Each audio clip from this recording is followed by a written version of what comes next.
la dieta, concéntrate en establecer lazos de amistad y de familia. Sharon y yo, a través de los años de ministerio, hemos visto a personas vivir sus últimos días sobre este planeta abandonados. Los he visto en ese lecho de muerte, prácticamente en el hospital o en su casa, donde ni siquiera los hijos se le acercan. Este hombre, esta mujer, no ha establecido lazos fuertes en la familia, y ahora en su día en que más necesita de alguien, está solo. La soledad es mala compañera, conduce al solitario a tomar decisiones que son erróneas. Para no estar solo, decide ser parte de una pandilla, de un club, de un grupo de personas que no siempre son los mejores. Entra en el mundo de la droga para ser como los otros, para estar, para pertenecer, para ser parte. En un mundo de la violencia, del alcohol, para no estar sola, comienza a frecuentar hombres que no son idóneos. Hay los que se casan simplemente para no estar solo.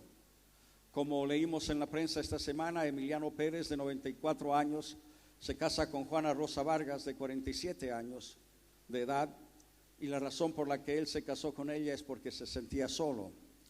El hecho de que tenga 1.500 millones de pesos en el banco es simplemente un pequeño detalle. Pero él se casó porque estaba solo.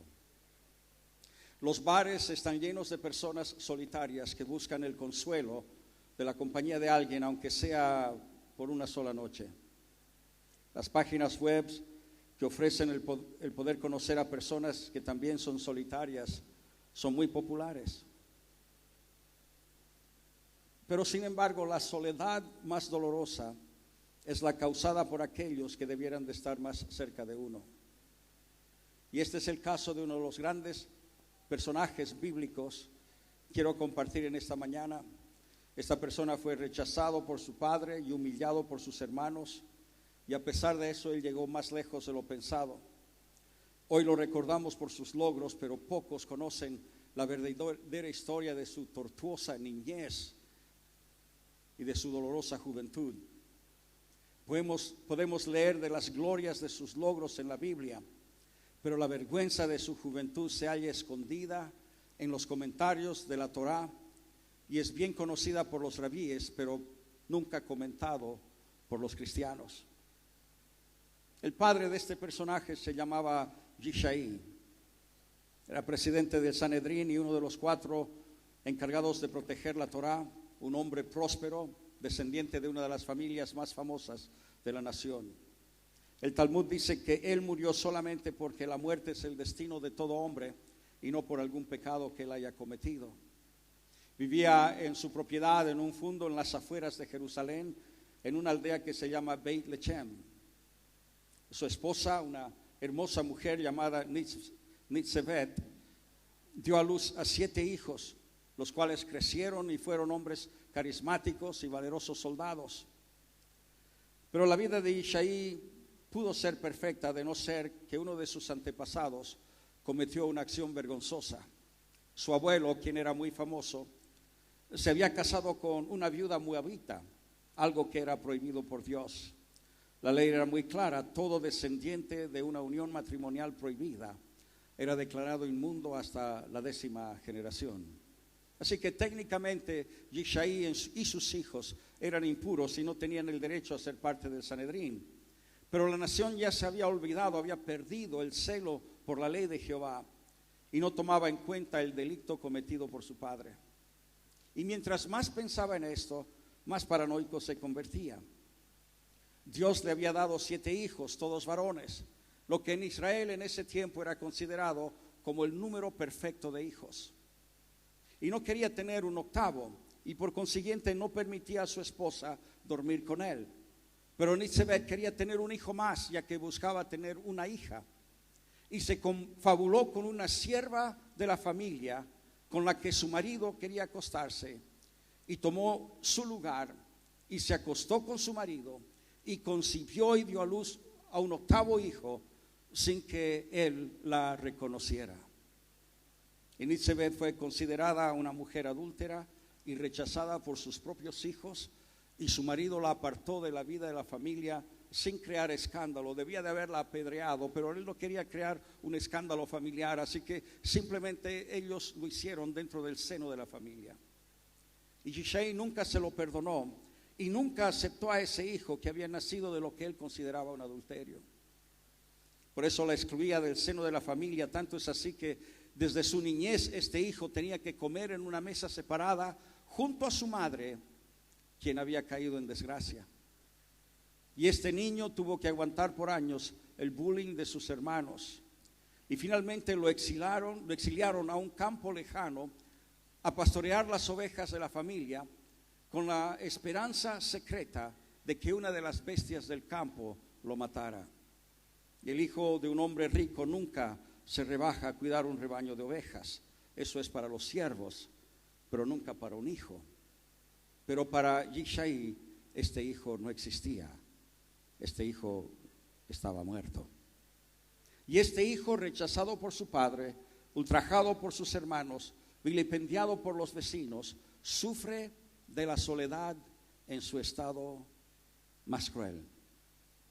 Pudiendo disfrutar de los beneficios de ser parte de una familia pudiente, se ve exiliado en el silencio, solo acompañado por sus ovejas. Él, durmiendo a la intemperie, rodeado solamente del balido de sus ovejas, los otros 7 durmiendo en camas mullidas, protegidos en la casa del Padre. Y quiero hacer la pregunta en esta mañana: ¿hay alguien aquí que no fue el regalón del papá? ¿Hay alguien aquí que tenía un hermano, una hermana que sí era el regalón, el que siempre recibía los mejores regalos, el que era considerado, pero usted no lo era? No quiero que levante la mano, simplemente le hago esa pregunta porque sé a ciencia cierta de que estoy hablando a personas que han sufrido esa soledad dentro del seno de su familia. Y cierto día un profeta, desilusionado por la desobediencia del rey de Israel, sale en búsqueda de un sucesor al trono de Israel, y Dios lo guía hasta la casa de Yishai, en esa parcela en las afueras de Beit Lechem. El padre, al enterarse que el profeta estaba en la aldea, temió de que viniera para condenarlo por el pecado de sus ancestros y para quitarle su puesto de privilegio y de honra. Pero cuando finalmente se entera que la verdadera misión del profeta era buscar un sucesor para el trono de Israel, siente un gran alivio y, emocionado, lo invita a su casa y hace que los 7 hijos desfilaran delante de este profeta, cada uno más valiente, cada uno más fornido, cada uno más guapo que el anterior. Pero Dios susurra en el oído del profeta que ninguno de ellos es el escogido para ser rey. Y el profeta le pregunta a Yishai: ¿tienes otro hijo? Sí, sí tengo, pero la verdad es que no es tan bueno como estos. Es un inútil, no tiene valor. Nunca pensé que te iba a interesar. Él solo sirve como pastor de ovejas, nada más. Por eso no lo invité, no lo traje. Y ese inútil se había convertido en un joven curtido por la intemperie, hábil con la onda. Había ya matado al oso y al león. Se había acercado a Dios, quien se había transformado en su refugio en las largas noches de soledad. Y cuando es ungido por el profeta como el futuro rey de la nación, se oyen los sollozos y el llanto de su madre. Finalmente, 18 años después, ella es justificada. El Salmo 118, 22 recoge las palabras que ella dijo en esa ocasión. Ella dijo: la piedra que desecharon los edificadores ha venido a ser cabeza de ángulo. Y el padre y los hermanos humildemente reconocieron su error y dijeron: de parte de Jehová es esto, y es cosa maravillosa a nuestros ojos. Ya sé que usted adivinó de quién estoy hablando.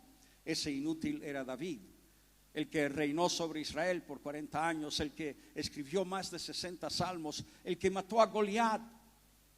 Y nosotros llamamos Yishai Isaí. El abuelo de Isaí era Booz, quien se había casado con Ruth la moabita. 18 años tardó la justicia de Dios en ser evidente. Y David escribe en el Salmo 69:4: más que los cabellos de mi cabeza son los que me odian sin motivo.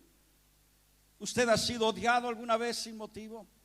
¿Alguien le ha tenido rabia a usted, pero no era usted culpable? Usted nunca supo por qué se enojó esa persona. El versículo 8 dice aún más claramente: soy como un extraño para mis hermanos, soy un extranjero para los hijos de mi madre. Y el versículo 11 dice: yo soy objeto de burlas. El siguiente verso: los borrachos me dedican parodias. Los aldeanos, al ver la forma que la familia trataba a David, hacían lo mismo y se burlaban de él y lo consideraban un bastardo. El versículo 20 es un grito desgarrador: los insultos me han destrozado el corazón, para mí ya no hay remedio. Busqué compasión y no la hubo, busqué consuelo y no la hallé. ¿Se ha sentido así alguna vez usted? Con el corazón desgarrado, usted trató de encontrar en algún momento, en algún lugar, algo de compasión, algo de consuelo, pero no había nadie que lo abrazara en ese instante. ¿Cuándo fue la última vez que su corazón fue destrozado por alguien? ¿Cuántos han sido abandonados por su papá, por su mamá en su niñez? Y termina con una explosión de sus emociones y dice: que sean borrados del libro de la vida, que no queden inscritos con los justos. Se siente solo. ¿Se ha sentido solo alguna vez? ¿Se ha sentido abandonado aún por aquellos que son miembros de su propia familia? Un hermano, una hermana, un papá, una mamá. Hace años que no se hablan. En Chile hay muchos que hoy se sienten solos. Hay aquellos que buscan el consuelo de alguien o de algo, aunque sea una botella, aunque sea una droga, por más barata que sea. La semana pasada leí una entrevista que le hicieron a Esteban Paredes, delantero del Colo-Colo, y narraba cómo su mamá lo abandonó cuando él tenía 5 años de edad. Y en pocas palabras él resumía el sufrimiento que él tuvo durante esos años, cuando vio a su mamá salir para irse con otro. Entre nosotros hay aquellos que sufrieron la soledad por el abandono de aquella persona que debía estar más cerca. Me recuerda la canción de los Beatles, Eleanor Rigby, en la que hace la pregunta: all the lonely people, where do they all come from? En otras palabras, toda esta gente solitaria, ¿de dónde viene? Y cuando uno presta atención a la letra de esta canción, se da cuenta que es la historia de una mujer cuya vida fue solitaria. En la canción en especial vemos que en una de las estrofas vemos a Eleanor Rigby limpiar la iglesia después de una boda. Y uno de los refranes dice: siempre invitada a bodas, pero nunca a la suya. Y habla del padre Mackenzie, que escribe sermones que nadie escucha. Toda esa gente solitaria, toda esa gente solitaria. La quinta parte de Chile hoy se siente solo. La quinta parte de los que estamos bajo este techo. Julio Iglesias dijo, cuando le preguntaron quién era su musa, de dónde se inspiraba, él dijo: me inspira una mujer, la amistad y la soledad. Pedro Almodóvar dijo que hacía películas porque una película llena los espacios vacíos de tu vida y de tu soledad. Madre Teresa de Calcuta dijo: la soledad y el sentir que nadie te quiere es la peor de las pobrezas. Nicola Di Bari canta una canción, Un gran amor y nada más, y dice en una de las estrofas: soledad y melancolía hoy son mi única compañía. Algún libro, una poesía y sobre el piano una fotografía. Así era la vida de David. Él se siente invisible. ¿Cuántos en algún momento se han sentido invisibles? ¿Cuántos han sentido que otros sí tienen la luz enfocada sobre ellos, pero usted está en la oscuridad? ¿Cuántos dicen: mis hermanos en la familia tenían todo, pero yo fui dejado de lado? Nunca tuvo el cariño de su padre ni la oportunidad de jugar con sus hermanos. La soledad puede ser el sentimiento más cruel que el hombre tiene. Pero llega el momento en que David se da cuenta de que no está solo. Llega el momento en que él se da cuenta de que no es invisible. Tal vez su padre lo ignora, pero Dios no es un Dios lejano. Y Dios le revela su amor, un amor que no es genérico. Dios ama a todo el mundo, decimos. Dios ama a todos, ama al pecador, ama a aquel que va a la iglesia, ama al que diezma como al que no diezma. Es un amor genérico. No. Él se da cuenta de que el amor de Dios es un amor particular, es un amor específico. Y describe ese amor particular, específico, en el Salmo 139. En el Salmo 69 revela el dolor de su corazón y la soledad de su alma. En ese salmo no expresa amor hacia los que le causaron daño.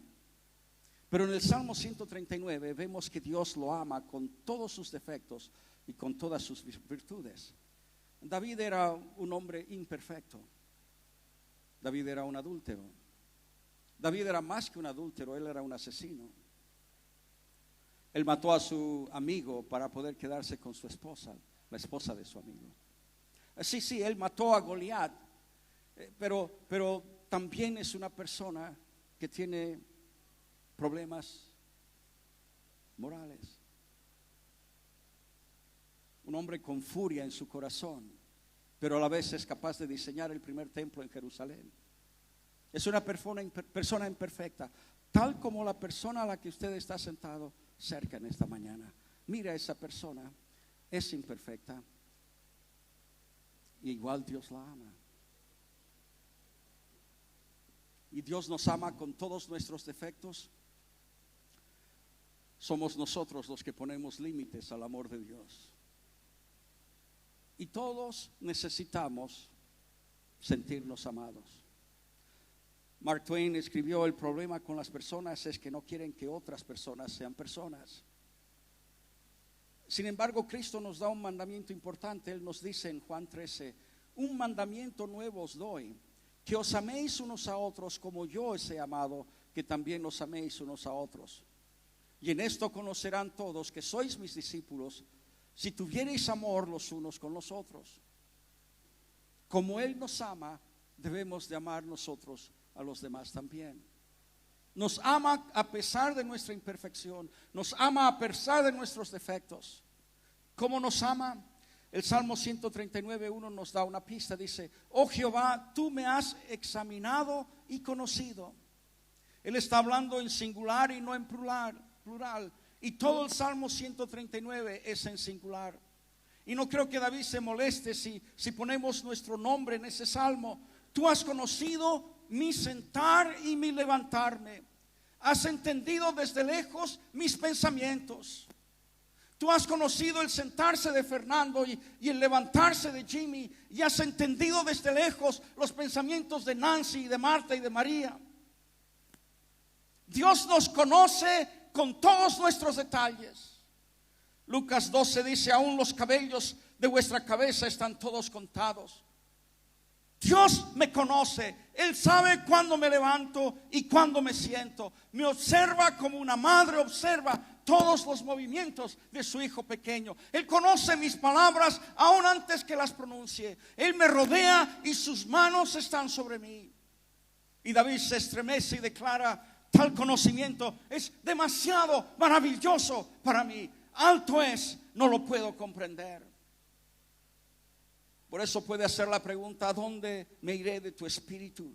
¿Y dónde huiré de tu presencia? Donde quiera que vaya, Dios lo está esperando. Aún en las profundidades de la tierra, Dios lo está esperando. Y en este salmo Él dice que ni cruzando los mares más lejanos, ni ocultándose en las tinieblas de la noche más oscura, puede escapar de la presencia de Dios. Ninguno de nosotros podemos ocultarnos de Dios. Ninguno de nosotros. No se engañe. Usted no puede ocultarse de la mirada de Dios. Hace muchos años, mi hijo Ítalo jugaba fútbol americano. Es un deporte para personas grandes y pesadas. Ítalo era el más joven y más pequeño del equipo, pero a la vez era el más ágil. Y yo iba a verlo jugar. Mi mirada estaba en él durante todo el partido. No me importaba mucho lo que hacían los otros jugadores. No me importaba si los otros marcaban gol, si ganaban yardas, si jugaban bien. Mi mirada estaba solamente sobre mi hijo. Nunca se apartaba de él. Y así es Dios para con nosotros. Sus ojos no se apartan de nosotros. Nos ve en lo bueno y nos ve en lo malo. Nos ve cuando nos levantamos de la cama despeinados y con mal aliento. Nos ve cuando estamos en el trabajo y cuando estamos en nuestro descanso. Nos ve cuando estamos viajando o cuando estamos en casa. Aun cuando hacemos lo indebido, Él nos está viendo. Y en los momentos de mayor intimidad en el matrimonio, cuando usted ha cerrado a llave la puerta de su dormitorio para que los niños no interrumpan, y ha descolgado el teléfono y piensa que está a solas con su cónyuge, recuerde que esa habitación está llena de ángeles y que Dios lo está mirando. Creo que he arruinado una noche para algunos de ustedes. Dios lo está mirando. Como Él nos ama, amemos a otros. Un amor que es particular. No seamos como Albert Einstein, que dijo: amo la humanidad pero odio a los humanos. Amamos a todos pero no a todos en particular. Alguien me dijo: Ítalo, te amo como cristiano pero te odio como persona. Me lo dijo en el año 1969 y todavía no entendí bien qué es lo que este hombre trató de decirme. Algún día le voy a preguntar: oye, ¿qué me quisiste decir en ese momento? Mark Twain también dijo: mientras más conozco a las personas, más me gustan los animales. Como Dios nos ama, quiere que amemos a otros. Y Dios nos ama en particular. Ama a cada uno de nosotros. Somos su creación. En el verso 13 David dice: porque tú formaste mis entrañas, tú me hiciste en el vientre de mi madre. Somos quienes somos porque Dios así nos ha hecho. Es el autor de nuestro ADN. Es nuestro creador. Desde el momento mismo de la concepción, ya uno es un individuo amado por Dios. Dios decide el sexo del bebé. Dios decide el color de sus ojos. Dios decide el color de su piel, de su cabello, el tamaño de su nariz, la capacidad mental, las habilidades o la falta de ellas, nuestros gustos y lo que no nos gusta, nuestra personalidad, nuestro carácter es moldeado por Dios. Aun cuánto tiempo he de vivir sobre este planeta es determinado por Dios. No es la madre la que decide, sino que es Dios. David es más sabio que muchos hoy en este país. Y él dijo: en tu libro estaban escritas todas aquellas cosas que fueron luego formadas, sin faltar una de ellas. Dios no se equivoca. No se ha equivocado en crearlo como ustedes, ni se ha equivocado cuando le dio los padres que tuvo. David no pudo a menos que decir: te alabaré, porque formidables, maravillosas son tus obras. Estoy maravillado y mi alma bien lo sabe. Hay aquellos que no están contentos con lo que son. Tratan de rehacerse en alguien que realmente no son.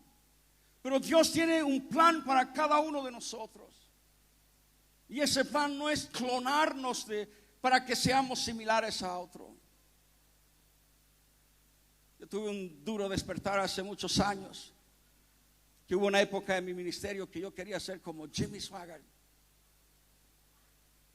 pero no sabía tocar el piano. Pero igual quería ser como él. Y fue un rudo despertar cuando me di cuenta de que yo nunca voy a ser como Jimmy Swaggart. Yo voy a ser como Ítalo Frigoli. Y no hay otro igual. Y usted es como es porque Dios así lo ha creado. No trate de ser alguien que no es. Dios lo ha hecho a usted único, diferente. No importa. Usted es creación de Dios. Y David dijo: cuán preciosos me son, oh Dios, tus pensamientos. Cuán grande la suma de ellos. David se refiere a los planes de Dios para él. Son preciosos y grande es la suma de ellos. Esos pensamientos son superiores a lo que él tiene para sí mismo. Lo único que él podía desear al cuidar las ovejas es que el papá le mostrara algo de cariño. Tal vez le pusiera una cama, aunque sea en una habitación oscura de la casa, para que no tuviera que vivir en la intemperie. Tal vez eso era lo máximo que podía aspirar David. Pero Dios tenía otros planes para David. Los pensamientos de Dios son superiores a los que nosotros mismos tenemos. Los pensamientos que Dios tiene para cada uno de nosotros son superiores a nuestras expectativas. Los pensamientos que Él tiene son superiores a las expectativas que tenemos para nuestros hijos, para nuestro matrimonio, para nuestro país. Así que al final del día, David agradece a los que hicieron que su niñez y su juventud sean difíciles. Sin ellos, David nunca hubiera sido el rey de Israel, que literalmente cambió el rumbo de la nación y que hasta el día de hoy es influencia para muchos. Entonces mi pregunta en esta mañana para ustedes: ¿puedes tú agradecer a Dios por las personas que han pasado por tu vida? Por aquellos desgraciados que han pasado por tu vida, por aquellos que te han abandonado en el mejor momento, cuando más necesitabas de su presencia, te dejaron solo o sola. Puedes amarlas a pesar de todo lo que han hecho, porque si lo haces, eso hace que otros vean algo atractivo en ti, en mí, en cada uno de nosotros. Y quiero decirte finalmente de que tú nunca podrás estar solo, porque siempre hay alguien que te ama, siempre hay alguien que está a tu lado. No puedes escapar de la presencia de Dios. Y tal vez tu padre o tu madre no te ama. Tal vez has tenido una niñez que es muy difícil aún de expresar con palabras. Pero quiero que sepas que hay alguien que siempre ha estado cuidando de ti, alguien que siempre ha tenido su mirada sobre ti y que nunca te ha dejado y nunca te ha abandonado. Y en esta mañana yo quiero orar por aquellas personas que me dicen: sabe, pastor, al hablar de esta situación, hablar de la soledad, hablar de problemas causados por otros, tal vez me doy cuenta de que todavía tengo una herida en mi corazón. Tal vez hay alguien aquí en esta mañana que dice: me he sentido tan solo, me he sentido tan sola últimamente, me he sentido como que nadie me quiere en realidad. Y en esta mañana necesito un abrazo de alguien. Necesito saber que Dios me está amando, que Dios no me ha abandonado, sino que Dios está conmigo. Y yo voy a pedir a toda la congregación que nos pongamos en pie por unos instantes, y mientras cantamos esta canción, yo quiero que usted comience a acercarse al frente. Los pastores estamos aquí para ministrar y orar juntamente con usted y orar por usted. Sí. Y vamos a abrazarlos en esta mañana y vamos a decirle: el amor de Dios es tan fuerte.